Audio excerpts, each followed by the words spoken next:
God definitely leads us into times when our faith is about to be tested, but does that mean that God tempts us? Stay tuned to From the Desk to find out. Hi, I'm Pastor Zach, and you're watching From the Desk from First Evangelical Free Church. Glad that you're here with us again this week. Every week, we try to get videos up, both that talk about something that has occurred in our sermon or that's going on in the world around us that can give you a little help to get you through the rest of your week. This past week, Pastor Rob began a series on the temptation of Jesus Christ, coming from Matthew chapter 4. As we read through the whole passage, we saw that Jesus, after fasting for 40 days and 40 nights at the beginning of his ministry, was tempted by Satan. There in the desert, when he was hungry and he was tired and alone, Satan came to him as a tempter and gave him 3 very real temptations. These were things that Jesus, as man, would be tempted by. We also talked about how the Spirit of God actually led Jesus into the desert, knowing that he would be tempted. Now, some of you may have asked the question as we were looking at that, does this mean that Jesus was tempted by God? I'm not going to bury the lead here. The answer to that question is no. We read in James chapter 1, verse 13, that God tempts no one. And even when we have seen points where God has allowed temptation to be brought into our lives, it's certainly not one of those instances where God himself is doing it. Rather, God has tested our faith. We think about Job, where God allowed Satan to spend time tempting Job to prove that Job's faith was in fact genuine. This is why it's helpful to look in the Old Testament and the New, not just in the gospel itself. Let's take a look at chapter 1 of the epistle from James. I count it all joy, my brothers, when you meet trials of various kinds, for you know that the testing of your faith produces steadfastness. And this term steadfastness here means the ability to stay under. And let steadfastness have its full effect, that you may be perfect and complete, lacking in nothing. If any of you lacks wisdom, let him ask God, who gives generously to all without reproach, and it will be given to him. But let him ask in faith, with no doubting, for the one who doubts is like a wave of the sea that is driven and tossed by the wind. For that person must not suppose that he will receive anything from the Lord. He is a double-minded man, unstable in all his ways. Let the lowly brother boast in his exaltation, and the rich in his humiliation, because like a flower of grass he will pass away. For the sun rises with its scorching heat and withers the grass, its flowers fall and its beauty perishes. The rich man fade away in the midst of his pursuits. And pay attention to this next part.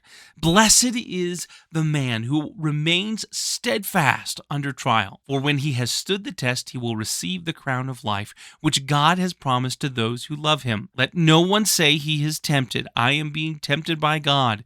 For God cannot be tempted with evil, and he himself tempts no one.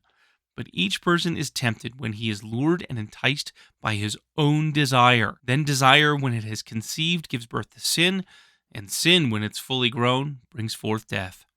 Do not be deceived, my beloved brothers. Every good gift and every perfect gift is from above, coming down from the Father of lights, with whom there is no variation or shadow due to change.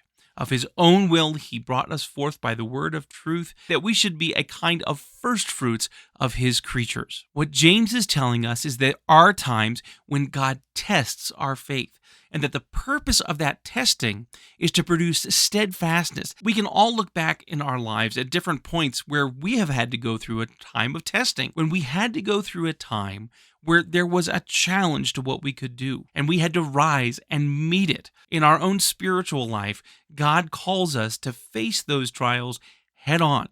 And sometimes we get confused as God sending a trial or a testing to a temptation. The scripture is very clear that God does not cause temptation. He is not the instigator of that temptation. In fact, here in James, we see that he says that it is our own sinful desires, our own heart, that causes that temptation. But that doesn't mean that God isn't going to put you into situations where temptations may occur. What God calls us to do is to live lives that have been so influenced by the Spirit that instead of giving in to those temptations, that we trust Him, that we stand firm, that we fight the good fight, and that we say no. that we choose to follow God. And thank goodness, because of the regeneration of the Spirit, we're able to. I find it interesting at the end of this passage, beginning in verse 16, when James starts talking about good gifts.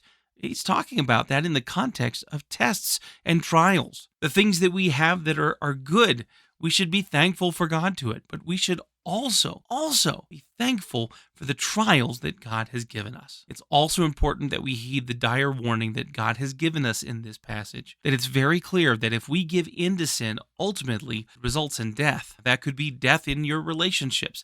That could be death of opportunities.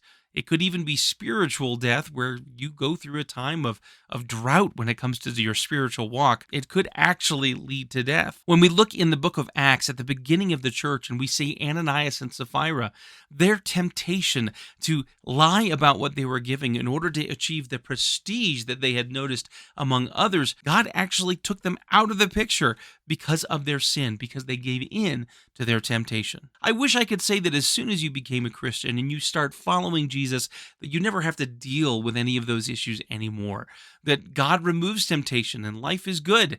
But part of the sanctifying process is also going through the crucible of testing so that we can be formed into a tool that is useful for God. It should never be too far out of our mind that God is working for His glory, and very often for our benefit. The Temptations of Jesus Christ series continues this coming Sunday. You can watch it 10:15 Mountain Standard Time. We're still having trouble with our Facebook. You can be praying that we can get that resolved even this week, but if not, you can be sure to catch our service on YouTube at 10:15. We'll be streaming. We'd love to have you with us. Thank you for watching from the desk, and we'll see you next week.